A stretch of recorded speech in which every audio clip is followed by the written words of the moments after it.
کچھ اعمال ایسے ہیں کہ ان کا سلسلہ ختم ہی نہیں ہوتا، ان میں سے ایک صدقہ جاریہ ہے، اور ایک حدیث میں اس صدقہ جاریہ کی تفصیل موجود ہے، جیسے کسی نے مسجد بنائی، کسی نے نہر کھدوائی، کسی نے کنواں کھدوا دیا، کسی نے قرآن مجید کو لوگوں تک پہنچا دیا، علم کی نشر و توبیع کی. تو یہ وہ اعمال ہیں جو صدقہ جاریہ کی صورت میں ہیں اور یہ ختم نہیں ہوتے. مجھے اور آپ کو صدقہ کی مختلف صورتیں اختیار کرنی چاہیے. کھانا کھلانا بھی صدقہ ہے، لباس پہنانا بھی صدقہ ہے، حتیٰ کہ جو کمائی کر کے تم بیوی کے منہ میں رکھتے ہو وہ بھی صدقہ ہے، اپنے بچوں پر جو خرچ کرتے ہو وہ بھی صدقہ ہے.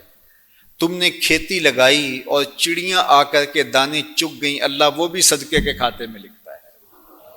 اللہ اکبر. تو صدقے کا بہت وسیع مفہوم ہے، کچھ دینے کے لیے نہیں ہے. کلمۃ الطیبہ، اچھی بات کر دینا، یہ بھی صدقہ ہے. راستے میں پڑی ہوئی چیز کو اٹھا دینا، اس کو بھی کہا چھوٹی نیکی نہ سمجھنا. تو مختلف صدقے کی صورتیں ہیں اور سب ہمیں ادا کرنی چاہیے، لیکن ایک بہترین صدقے کی صدقہ جاریہ ہے، اور وہ مسجد بنا دینا، وہ دارالعلوم بنا دینا، کنواں کھدوا دینا. حدیث میں آتا ہے جس طرح وہ آیت کریمہ نازل ہوئی، لن تنالوا البر حتی تنفقوا مما تحبون. تو بیر ہا لے کر کے صحابی اس کا معاملہ لے کر آگے کہ حضور مجھے سب سے زیادہ محبوب یہی کنواں ہے، تو میں یہی اللہ کی راہ میں پیش کرتا ہوں.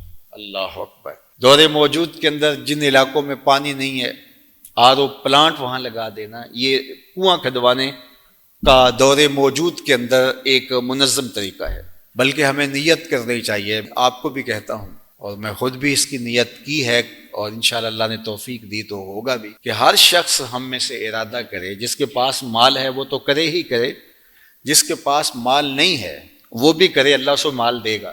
ہر شخص ارادہ کرے کہ میں زندگی میں کم از کم ایک مسجد تو بنواؤں گا، میں زندگی میں ایک جامعہ تو بنواؤں گا. تو یہ اگر ہم نیت کر لیں تو نیت المومن خیر من عملہ، تو اس کا ثواب آج سے ہی شروع ہو جائے گا. نیت وہ والی نہیں ہے کہ جب مال ہو تو پھر نیت ٹوٹ جائے. کچھ نیتیں ایسی ہوتی ہیں بندہ پہلے نیت کرتا ہے جب مال نہیں ہوتا. جس طرح وہ ایک واقعہ مشہور ہے کہ ایک آدمی چڑھا اس کے اوپر، کھجور کے اوپر توڑنے کے لیے، تو وہاں ایک سانپ بیٹھا ہوا تھا. تو اسے نہیں پتا تھا، جب خوشے کو ہاتھ ڈالنے لگا تو ایک خوفناک سانپ دیکھا تو ڈر گیا اور فوری نیچے سرکنے لگا اور کہا اللہ اگر اس سانپ کے قہر سے تو مجھے بچا لے تو تیری راہ میں اونٹ خیرات کروں گا.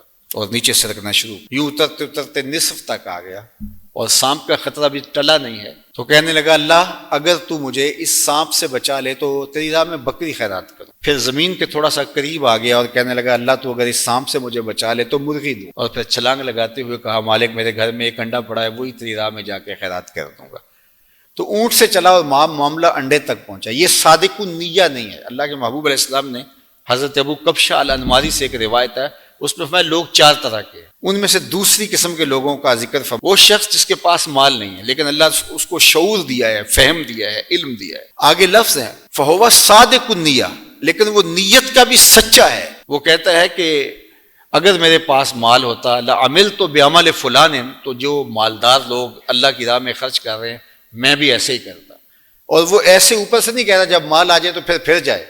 فرمایا وہ ہوا صادق النیہ، وہ نیت کا سچا ہے، اگر مال آتا تو کرتا. آقا کریم نے فرمایا کہ کل قیامت کے دن اس نے کیا کچھ نہیں ہے، لیکن جب اعمال تولیں گے تو یہ بھی اس سخی کے ساتھ ہی کھڑا ہوگا، یہ بھی افضل المنازل میں ہوگا.